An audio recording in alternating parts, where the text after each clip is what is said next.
Bonjour, bienvenue sur alzheimeralors.com, votre chaîne YouTube 100% consacrée à la méthode Montessori pour les seniors atteints de troubles cognitifs et qui facilite votre quotidien avec votre proche atteint de la maladie d'Alzheimer notamment.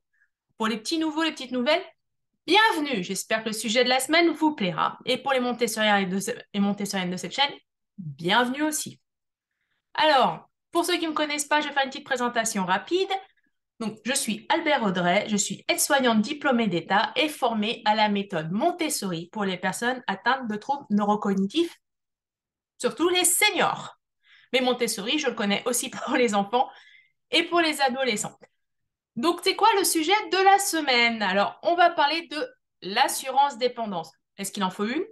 Est-ce qu'il n'en faut pas? À quoi faut-il faire attention? Bref, une question que beaucoup d'aidants se sont posées, y compris moi. Alors malheureusement, j'étais très jeune à l'époque où je m'occupais de mes parents et quand il a fallu se poser cette question-là, je ne savais pas que ça existait. Voilà. Pour la petite info, donc je me suis occupée de mes parents de mes 16 ans à mes 37 ans, soit jusqu'au décès de mes deux parents. Donc je me suis occupée de mon papa qui avait la maladie à corps de Lévy associée à un cancer et de ma maman qui avait une démence fronto-temporale pour la petite histoire. Donc revenons sur notre sujet, l'assurance dépendance. Alors qu'est-ce que c'est? L'assurance dépendance, c'est un contrat qui vit si le souscripteur devenait dépendant à anticiper les frais financiers liés à la perte d'autonomie, tout simplement.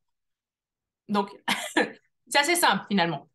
La notion de dépendance, alors comment est-elle évaluée? Donc, il faut savoir que quasiment toutes les assurances fonctionnent sur le même principe. Donc, le degré de dépendance, excusez-moi, est évalué par la fameuse grille Agir, donc que vous connaissez, autonomie groupe ISO, ressources, vous savez, c'est la fameuse grille J1 à J6 que vous utilisez notamment dans les maisons départementales ou les CCAS ou autres, donc celle qui permet d'évaluer le degré de perte d'autonomie de votre proche et à laquelle, dans les assurances, sur beaucoup, voire je pense même maintenant que c'est presque le cas partout, on associe la fameuse grille à vécu, que vous connaissez peut-être moins, donc qui est la grille des actes de la vie quotidienne. Donc ça passe par exemple par se manger, se déplacer tout seul à l'intérieur de l'appartement, à l'extérieur, sur combien, s'habiller, se déshabiller, etc., etc. Donc, si vous choisissez de prendre une assurance dépendance, à quoi il faut faire attention? Alors, il va falloir faire attention à trois choses. Tout d'abord, le délai de carence. Ensuite, le délai de franchise. Et pour finir, les autres prestations qui rentrent dans ce fameux contrat. Moi, par exemple, j'ai déjà vu des assurances où on ne pensait pas à l'animal de compagnie du senior qui allait tomber dans la dépendance. Et donc, auquel cas, qui va le sortir, ce petit chien, si personne ne peut le faire? Voilà, donc ça fait partie des autres prestations. Bien que maintenant, à ce qui me semble, excusez-moi, il y a de plus en plus d'assurances qui pensent à ce cas-là. Heureusement. Qu'est-ce qu'il va falloir prendre en compte pour votre assurance dépendance?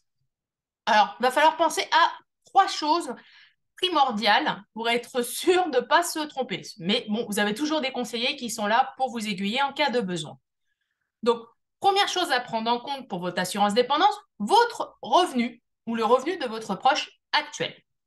Donc, pension, retraite, la globalité, enfin bref, tout ce qui rentre comme source de revenus. Pourquoi? Eh bien, tout simplement pour connaître le complément de ressources idéales pour faire face aux frais. C'est aussi simple que ça. Ensuite, alors, deuxième point primordial qui va être un petit peu plus compliqué parce qu'on ne sait jamais de quoi demain est fait, la situation familiale. Donc, qui peut aider votre proche qui perd son autonomie? Est-ce que ça sera que la famille, une seule personne, des amis, des voisins, des petits-enfants, tout en même temps ou rien? Parce que ça va jouer sur beaucoup de choses.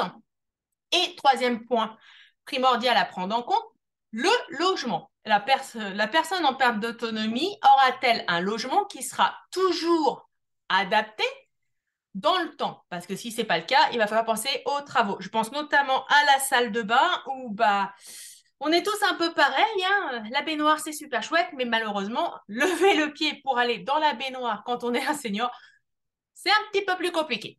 hein. Et donc, une douche, elle serait peut-être plus adaptée, mais du coup, il faut faire les travaux et ça coûte un petit peu cher. Voilà, donc, il faut penser à tout cela avant. Et on va faire un petit point, bien sûr, parce que vous en doutez bien, je vous en parle toujours un peu. Pour la maladie d'Alzheimer, assurance dépendance ou pas? Alors, là, pour le cas de la maladie d'Alzheimer, il faut surtout faire attention au délai de carence, donc, qui est en général de 3 ans. J'ai rarement vu au-dessus, mais peut-être qu'il y a, hein. Par contre, je n'ai pas aperçu pour le moment ce genre de problème. Donc, le délai de carence de 3 ans, ça veut dire quoi? Eh bien, ça veut dire que si la maladie se déclare dans les 3 années qui suivent la signature du contrat, eh bien, les garanties ne sont pas valables. Et donc, vous touchez rien. Donc, il faut anticiper. Là est tout le problème, c'est qu'avec les troubles neurocognitifs, on ne peut pas forcément anticiper. Alors, du coup, assurance dépendance, oui, non. Alors moi, je vous dirais, si vous anticipez pour prévoir l'avenir au mieux, eh ben, il en faut une, oui, mais il faut y penser tout de suite. Donc, ça veut dire, dès que votre proche tombe dans la perte d'autonomie, il faut une assurance dépendance, voire même avant qu'il tombe en perte d'autonomie. Moi, par exemple, j'ai 40 ans, j'ai déjà une assurance dépendance au cas où.